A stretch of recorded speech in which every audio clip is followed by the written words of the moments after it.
Imagine, if you will, a hot summer day.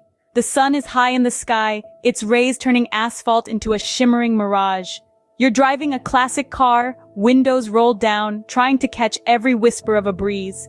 Sweat trickles down your back, the leather seat sticks to your skin, and the steering wheel is almost too hot to touch.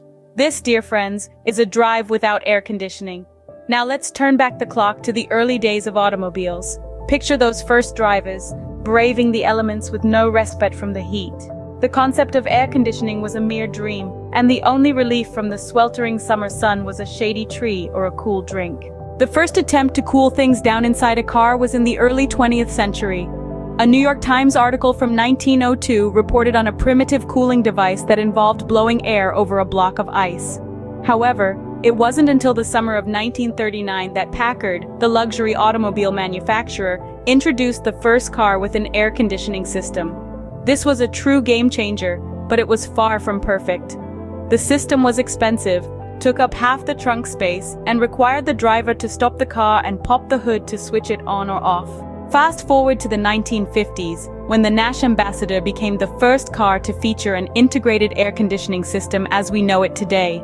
It was more compact, didn't require stopping the car to operate, and was more affordable. Still, air conditioning remained a luxury feature that only a small percentage of car buyers could afford. It wasn't until the 1970s and 80s that air conditioning became a standard feature in most cars, thanks to advances in technology and a decrease in cost. Today, it's hard to imagine a car without it. Now, as we cruise through the 21st century, the focus is on making air conditioning systems more efficient and environmentally friendly.